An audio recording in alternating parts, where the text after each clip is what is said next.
राधे राधे। जय श्री कृष्णा। जय भोलेनाथ। जय माता पार्वती। आज हम सावन मास कथा अध्याय 14 सुनेंगे। सावन का महीना भगवान शिव और माता पार्वती को अति प्रिय है। शंकर जी ने सनत कुमार जी से कहा, हे महामुने, श्रावण मास के शुक्ल पक्ष की पंचमी तिथि को जो कुछ करना चाहिए उसके संबंध में मैं बताऊंगा। ध्यान पूर्वक सुनो।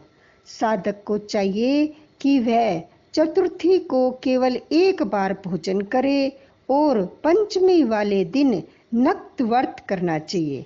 नक्त व्रत रखकर उसे काठ या मिट्टी का 5 फनों वाला नाग बढ़ई अथवा कुम्हार से बनवाना चाहिए तथा भक्ति द्वारा उसका अर्चन करना चाहिए।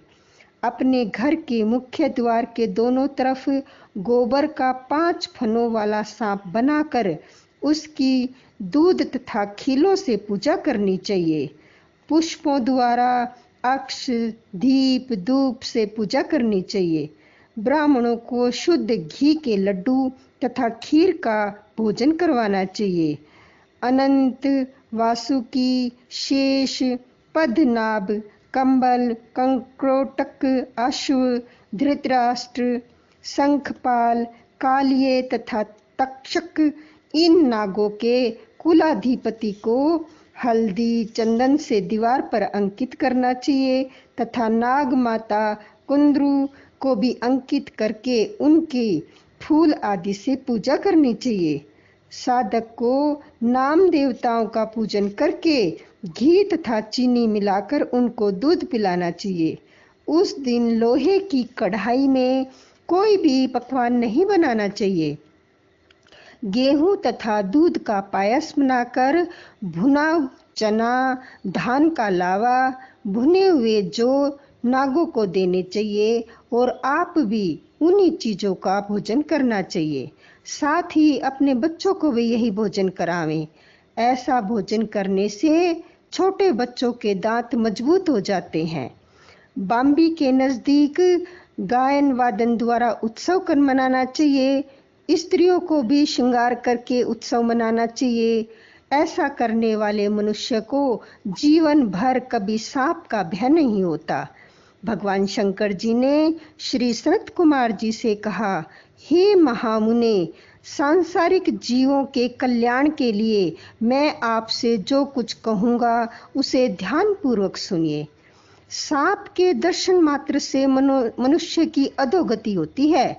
सांप हमेशा तमोगुणी होता है, इसमें संशय नहीं है।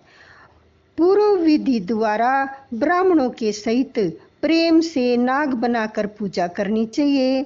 इस तरह 12 मासों की शुक्ल पक्ष की पंचमी के दिन व्रत करना चाहिए। व्रत की वर्ष की समाप्ति पर शुक्ल पक्ष की पंचमी को फिर पूजा करनी चाहिए। नागों के भोजन के उद्देश्य से साधु संतों और ब्राह्मणों को भोजन करवाना चाहिए। सामग्री सहित गो का दान करते समय नारायण विंभु का स्मरण करें।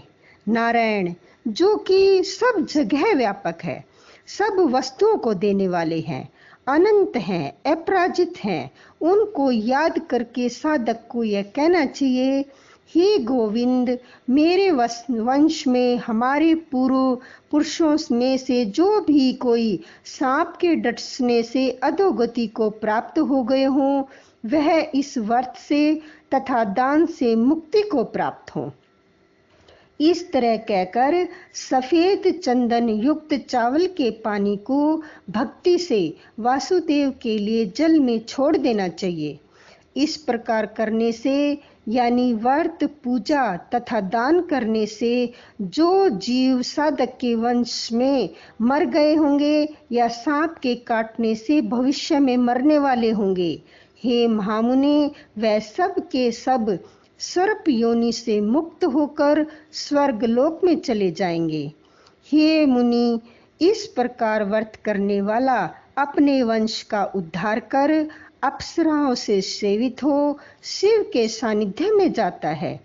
जो इस व्रत को विधि अनुसार करता है उसको इस व्रत के सभी फलों की प्राप्ति होती है। जो मनुष्य श्रावण मास शुक्ल पक्ष पंचमी के दिन भक्ति तथा श्रद्धा से नक्त व्रत करते हुए फूल आदि उपहारों से नाग देवों का पूजन करते हैं, उन पर मणि किरण विभूषित सूर्य प्रसन्न होते हैं। जो मकान का दान या प्रतिग्रह लेते हैं वह इस संसार में तो कष्ट भोगते ही हैं, मृत्यु के बाद उनको सर्प योनि प्राप्त होती है। हे विपेंद्र, जो लोग नाग की हत्या करते हैं उनके यहाँ अगले जन्म में पुत्र नहीं होता या होकर मर जाता है। स्त्रियों की कृपणता से भी प्राणी की सर्प योनि होती है। वे लोग जो दूसरों का धन हजम कर जाते हैं वे भी सर्प योनि में जाते हैं। जो मनुष्य विभिन्न कारणों से सर्प योनि में चले जाते हैं उनके उद्धार के लिए यह नाग पंचमी व्रत एक उत्तम उपाय कहा गया है। जो लोग नाग पंचमी का व्रत तथा अर्चन करते हैं उनके सब नागों के स्वामी शेष तथा वासुकी नाग भगवान हरि से, भगवान सदाशिव से हाथ जोड़कर प्रार्थना करते हैं। शेष और वासुकी की प्रार्थना से प्रसन्न होकर भगवान शिव तथा भगवान विष्णु उन लोगों की सब मनोकामनाएं पूरी करते हैं। वह लोग इस संसार में सुख पूर्वक अपना जीवन व्यतीत करने के बाद पहले नागलोक में जाकर अनेक तरह के भोगों को भोगकर उसके पश्चात बैकुंठ लोक या कैलाश में भगवान श्री विष्णु या भगवान शिव के गण होकर परम आनंद को भोगते हैं। हे विपेंद्र, आपके सामने मैंने यह नागों का नाग पंचमी व्रत कहा। अब आप और क्या सुनना चाहते हैं मुझसे कहिए।